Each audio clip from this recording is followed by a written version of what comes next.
नमस्कार दोस्तों। सोमवार का दिन भगवान भोलेनाथ का माना जाता है। इस दिन अगर सच्चे मन से विधि विधान पूर्वक शिव जी का पूजन किया जाए तो वे प्रसन्न हो जाते हैं। भगवान भोलेनाथ को सबसे जल्दी प्रसन्न होने वाले देवता के तौर पर भी पहचाना जाता है।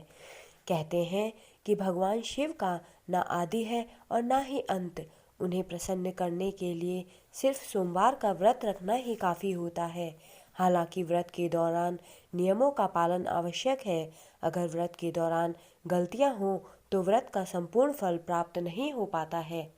दोस्तों, हिंदू धर्म में सप्ताह के 7 दिन किसी न किसी देवी देवता को समर्पित है। हफ्ते का पहला दिन भगवान भोलेनाथ की उपासना और भक्ति का दिन माना जाता है।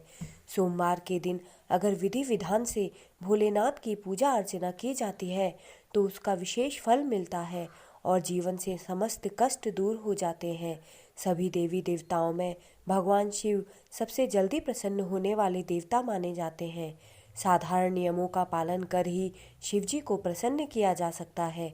सोमवार के दिन व्रत रखने वाले भक्तों पर भगवान शिव के साथ माता पार्वती की भी कृपा दृष्टि बनी रहती है। सोमवार का व्रत बेहद सरल होता है।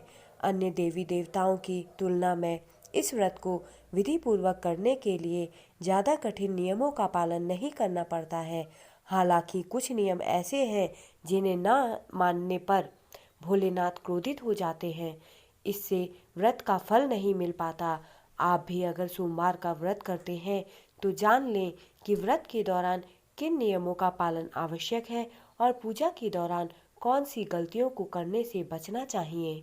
दोस्तों, सोमवार के दिन भक्तों की सच्ची श्रद्धा से भगवान प्रसन्न होकर उन पर खूब कृपा बरसाते हैं। यहाँ तक कि उनकी सभी मनोकामनाएं पूरी भी करते हैं। नारद पुराण के अनुसार सोमवार व्रत में लोगों को सुबह सुबह जल्दी उठ के स्नान करके शिवजी को जल और बेलपत्र चढ़ाना चाहिए। इसके साथ ही शिव गौरी की पूजा करनी चाहिए। शिव पूजा के बाद सोमवार के व्रत की कथा सुननी चाहिए। इसके बाद केवल एक ही समय भोजन करना चाहिए। सोमवार का व्रत दिन के तीसरे प्रहर तक होता है। सोमवार का व्रत 3 तरह से रखा जाता है। तीनों व्रत यानी कि हर सोमवार, सौम्य प्रदोष और 16 सोमवार, इन सभी की विधि एक जैसी ही होती है। शिव पूजा के बाद कथा सुनना जरूरी होता है। शाम के समय भी भगवान की पूजा अर्चना के साथ आरती करनी चाहिए। पूजा के दौरान ओम नमः शिवाय के मंत्र का 108 बार जाप जरूर करना चाहिए। भगवान भोले शंकर की असीम कृपा के साथ साथ मंत्र के प्रभाव से भक्तों के वेतन में भी वृद्धि होती है।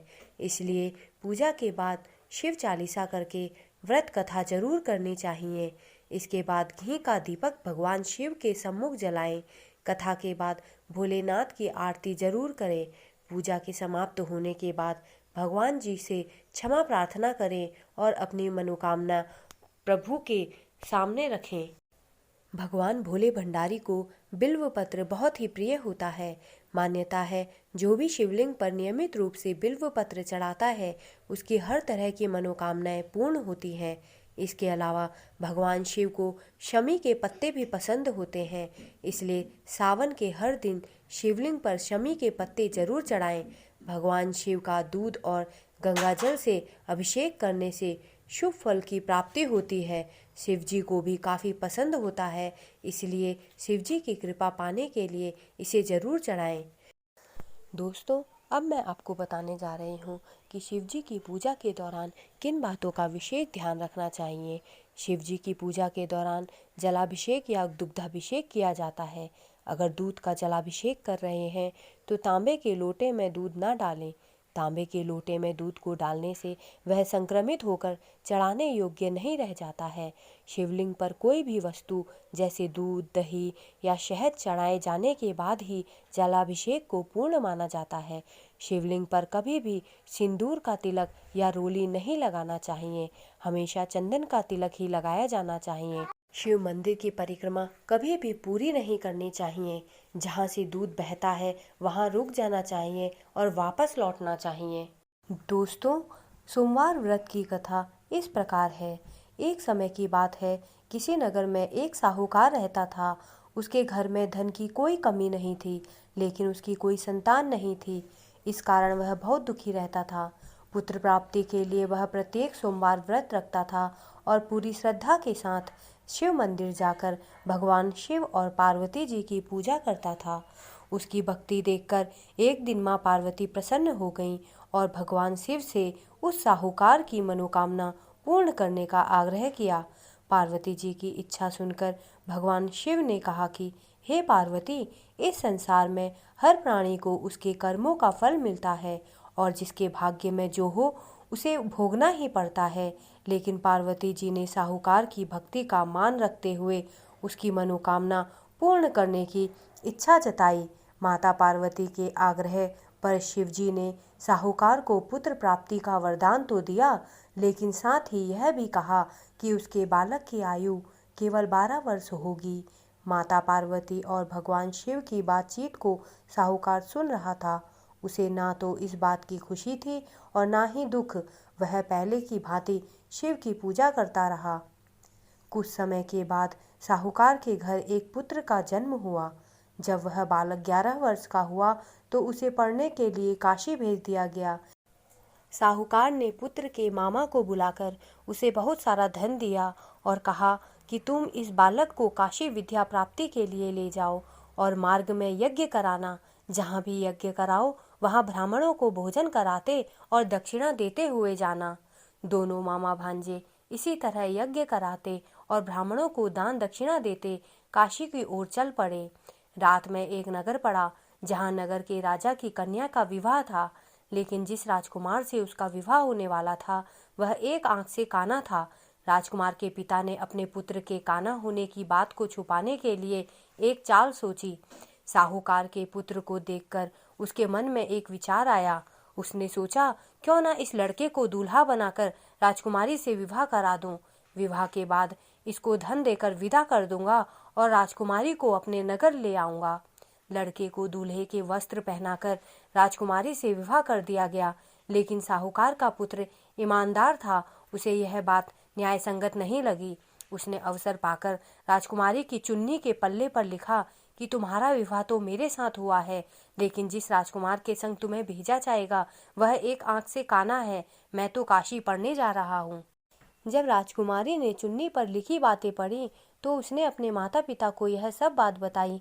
राजा ने अपनी पुत्री को विदा नहीं किया, जिससे बारात वापस चली गई। दूसरी ओर साहूकार का लड़का और उसका मामा काशी पहुंचे और वहां जाकर उन्होंने यज्ञ किया। जिस दिन लड़के की आयु 12 वर्ष की हुई उसी दिन यज्ञ रखा गया। लड़के ने अपने मामा से कहा कि मेरी तबीयत कुछ ठीक नहीं है। मामा ने कहा कि तुम अंदर जाकर सो जाओ।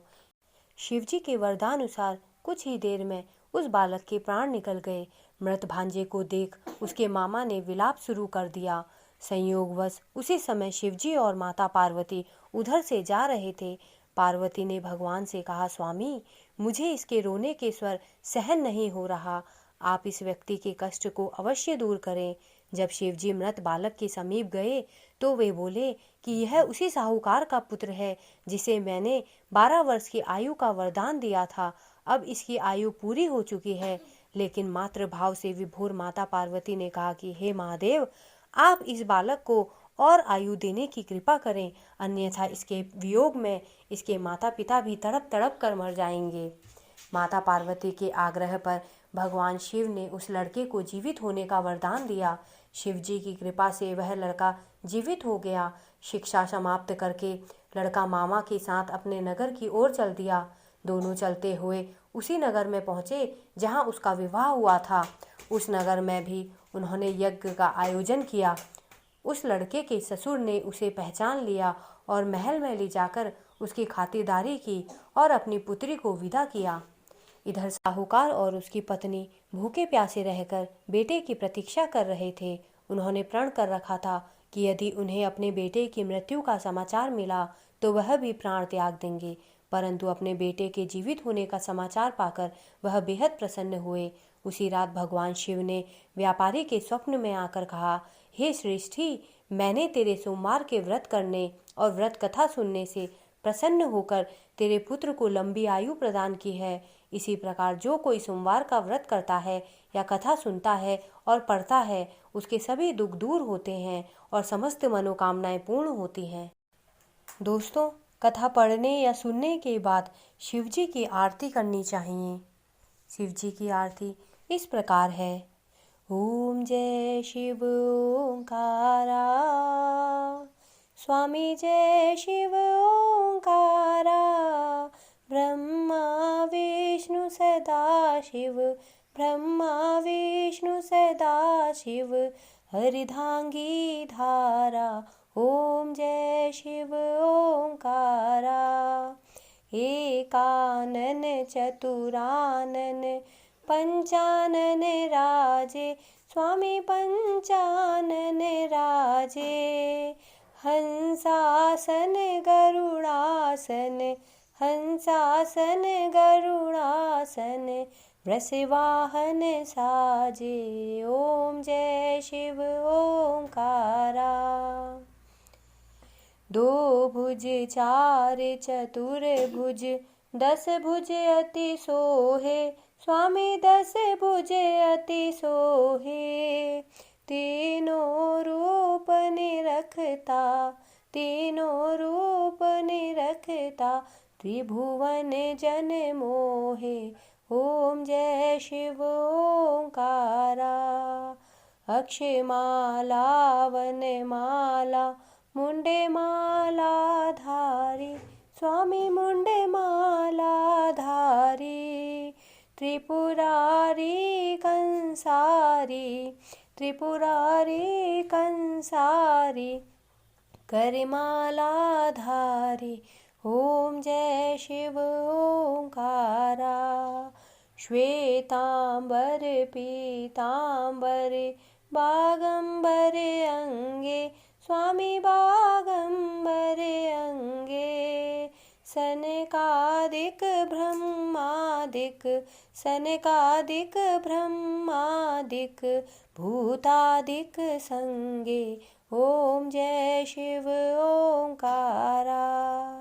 करके मध्य कमंडल, चक्र त्रिशूल धरता, स्वामी चक्र त्रिशूल धरता, सुख करता दुख हरता, सुख करता दुख हरता, जग पालन करता। ओम जय शिव ओंकारा। ब्रह्मा विष्णु सदा शिव, जानत अविवेका, स्वामी जानत अविवेका, प्रणवाक्षर में शोभित, प्रणवाक्षर में शोभित, ये तीनों एका। ओम जय शिव ओंकारा। त्रिगुण स्वामी जी की आरती, जो कोई नित्य गावे, स्वामी प्रेम सहित गावे।